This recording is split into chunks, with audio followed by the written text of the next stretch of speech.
here for you this evening. Everybody, let's hear it. Bert DiVietri, here he comes, yes! Keep it going for Icon, you guys. What's up? How you doing? Having a good time tonight. Everybody's having a good time. I'm having a good time. What's up? Having a good night. Having a good time. April Fool's is one of my favorite times of the year because it's all my love for me. People try and prank me, I prank other people. My dad lives in Michigan. On April Fool's Day, my dad sent me a text. He sent me a text and it said, on my way to San Francisco, just kidding, April Fool's, all in the same text. I looked at my phone, I was like, what an idiot. I got my mom really good for April Fool's Day this year. I got my mom really good. I called my mom and I was like, hey mom, what are you up to? She's like, I'm about to take a nap. And I was like, you're about to be a grandma. And she was like, really? And I was like, no, just kidding, you got rid of it.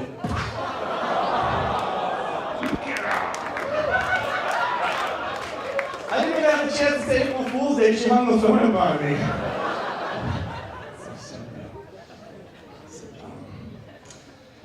I just got back from LA, and boy, is the traffic there considerably different than the traffic up here, am I right? Because down there you'll be driving, and you'll be like, "Aah!"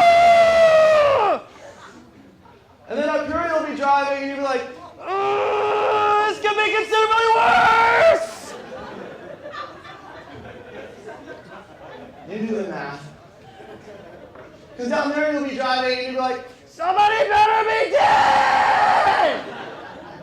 And then up here, when you're driving in traffic, you'll be like, somebody better be hurt! And if they're hurt, I'll call an ambulance and make sure they're okay!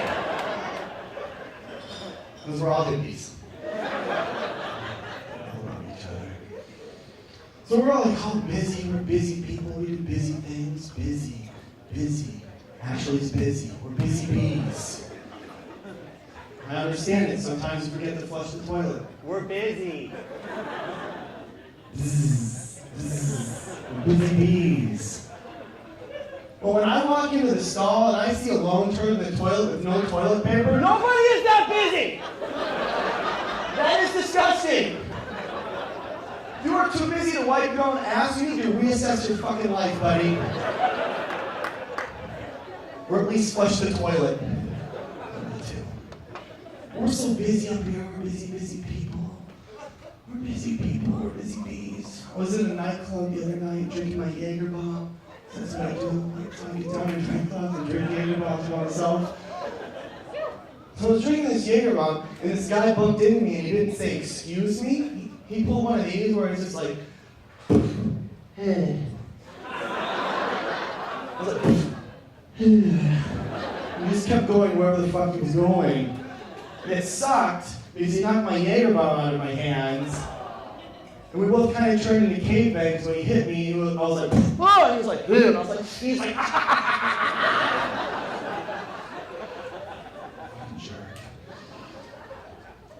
Well, like, I'm very passionate about saying excuse me is like a big deal to me. I'm very passionate about it. I say it all the time in the supermarket when I cross into people and what they're looking at.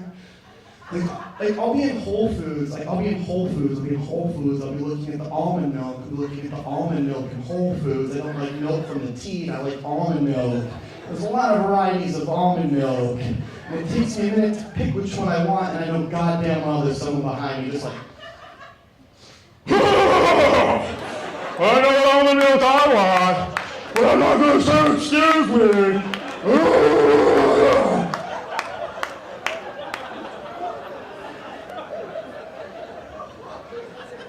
You know that motherfucker's behind you, so you start reading the labels even more.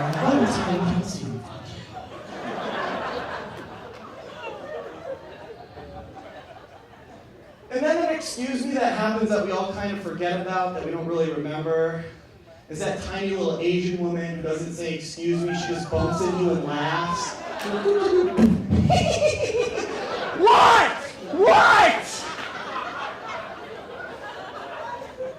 You guys know the Asian lady I'm talking about, right? You'll be first first in line at bar. You're like, I'm first. I'm bar first. And then the doors open.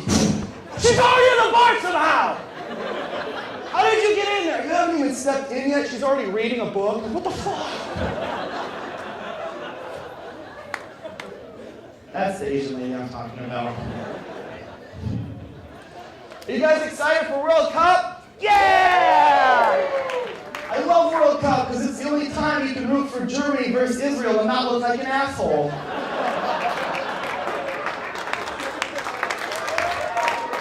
I love it. I remember when World Cup was on last time, 4 years ago, and I watched like a lot of games, and it was a really awesome game. It was the Nigeria versus Germany game. It was a great game, but there was one thing really wrong about it. I don't know if you guys watch soccer, but when you watch World Cup,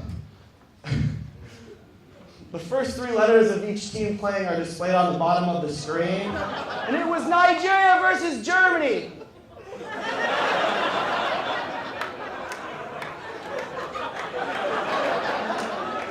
If you don't get this joke, I can't say what was written across the screen, but I'm pretty sure somebody lost their fucking job over that shit.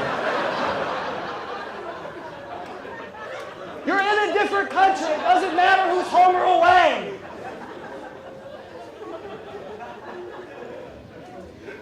So I called up my friend Jamal. Called up Jamal. I was like, hey man, are you watching the game? He's like, yeah, dog, we're losing. I'm like, no, not that part, Jamal. Look at the bottom of your screen. There was a pause. He just goes, wow, Bert, you're real observant.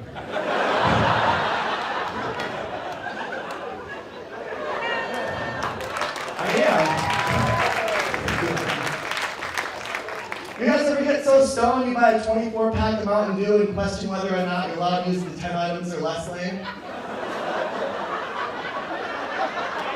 That's paranoia. I'm from the Midwest. Midwest what? Okay, I see you. Okay. All right, over there. We have the shittiest weed out there, man. It takes so many joints to get stoned. Out here with a little, and you are fucked up. I got so stoned the other night, I made spaghetti, forgot to put a colander in the sink, and just dumped the spaghetti down the hole.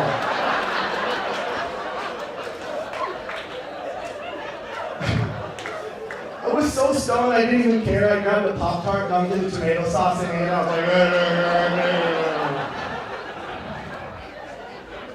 I told my friend, I was like, yeah, just put tomato sauce on the Pop-Tart. He was like, man, that sounds just like a Hot Pocket.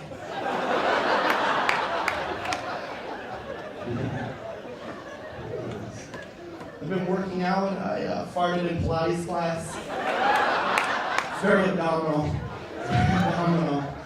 But like right when I farted, the instructor looked at me and goes, this guy's doing it right.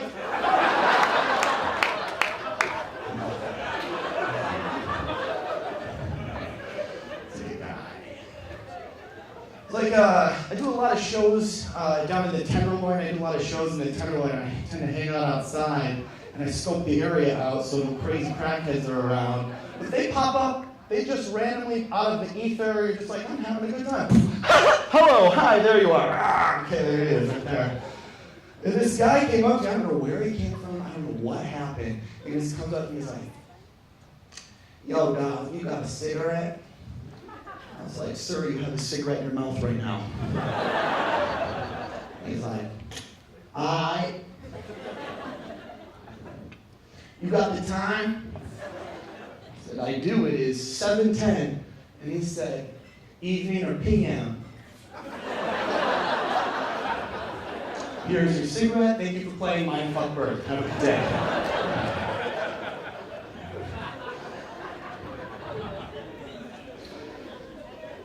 Crackheads pop up everywhere. I work for Sidecar sometimes. I do Sidecar. If you don't know what Sidecar is, it's not Uber or Lyft. It's the other one.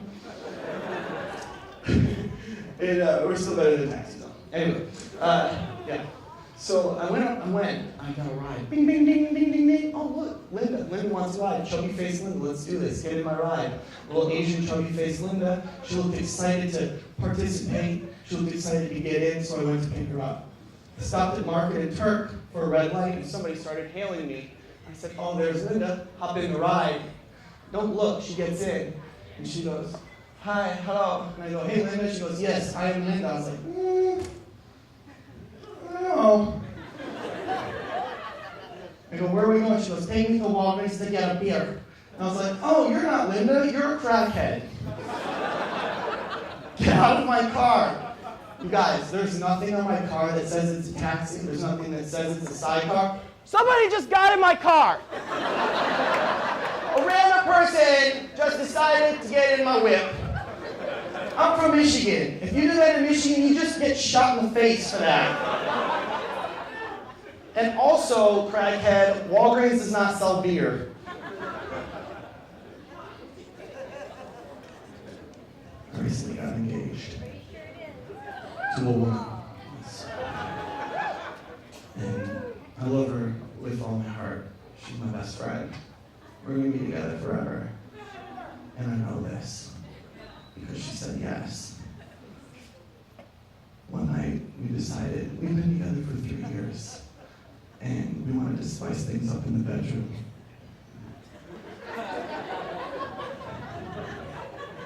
Sexual stuff. Not like cooking in the bedroom. And she was like, baby, we should spice it up. I was like, absolutely, I love you, let's do this. So we just roll, we start having sex. I'm looking at a man when I say this, I don't know why. I'm looking at you, sex. I love this person so much, we're having sex. And she whispers in my ear, she goes, Bert, I love you, what do you want? Bert, what do you want? I was like, what do I want?